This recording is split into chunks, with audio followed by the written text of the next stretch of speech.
Bonjour et bienvenue. Je suis ravie de vous accueillir à Sanséville. Je suis Mélanie Perrin, fondatrice de Sanséville. Sanséville est un centre de diagnostic et de gestion du stress. Il a pour but de traiter tous les troubles afférents au stress, comme les troubles du sommeil, les troubles de la vigilance, troubles cardiovasculaires, la fatigue, l'anxiété. Et pour ça, on propose deux approches. D'abord, on réalise des programmes individuels et puis on propose des offres de conseils destinées aux entreprises. À l'origine, il y a 20 ans de ça, j'ai commencé par exercer un premier métier qui était d'être kinésithérapeute. Le hasard a fait que je me suis installée à La Défense, dans un quartier qui s'appelle le quartier Valmy. Et là se trouve la salle des marchés de la Société Générale, des sièges, et bref, tous mes patients étaient des traders, donc des personnes confrontées à du stress de haut niveau, des milieux où la performance est de mise, où la vigilance doit être de tout instant. Et puis c'est justement quand tout va de plus en plus vite, quand que tout est de plus en plus compliqué, qu'on évolue dans un climat d'insécurité affective mais aussi professionnelle, là on a du mal à prendre du recul, là on a du mal à réguler ses émotions. Et en fait, tous ces patients qui venaient me voir à l'origine pour de la kinésithérapie avaient des problèmes de dos, des problèmes de cervicalgie. Mais en fait, je me suis aperçue très vite que tout ça s'accompagnait de troubles récurrents, comme les troubles du sommeil, les troubles cardiovasculaires, de la fatigue, déséquilibre entre vie privée et vie professionnelle. Et malheureusement, je n'étais pas équipée pour pouvoir pallier suffisamment en profondeur ces fameux symptômes.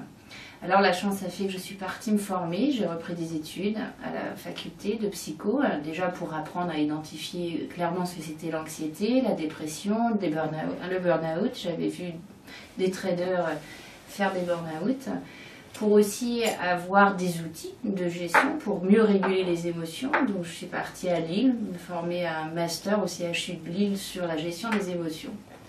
Et puis je vous avoue qu'en fait, j'étais un peu sur ma faim, parce qu'il y avait quand même quelque chose qui m'avait titillé. C'est que ces fameux traders, c'est vrai que face à des situations difficiles, il y a déjà eu des crises, il y en avait certains qui allaient très mal, qui vivaient ces situations avec beaucoup de difficultés, mais d'autres au contraire, face à la difficulté, ça les challengeait. Ils y trouvaient du plaisir presque. Et donc là, je me suis dit, mais qu'est-ce qui peut bien se passer dans notre petite tête pour que finalement, face à la même situation, on vive, on ressente et on agisse différemment. Et il y a 7 ans de ça, je découvre les neurosciences.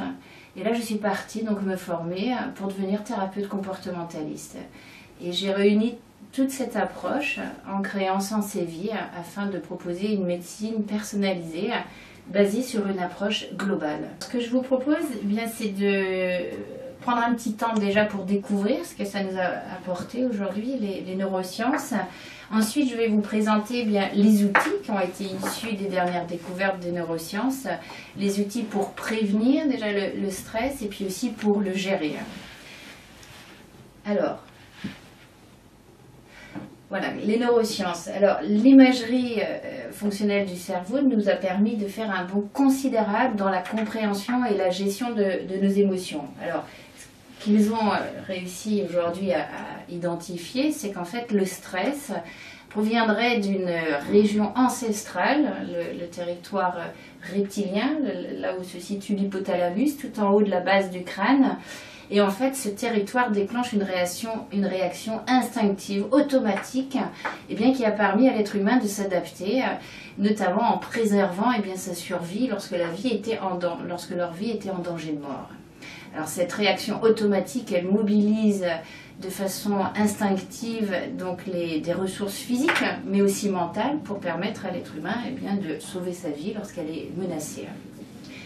Le souci, c'est qu'aujourd'hui, notre cerveau, lui, ne fait pas la différence quand il est confronté à des dangers, on va dire, plus internes, par exemple les contrariétés, les conflits. Donc cette réaction tend à perdurer. Et donc, au bout d'un moment, les ressources physiques et psychologiques sont mobilisées, peuvent finir par entraîner des épuisements, ce qu'on appelle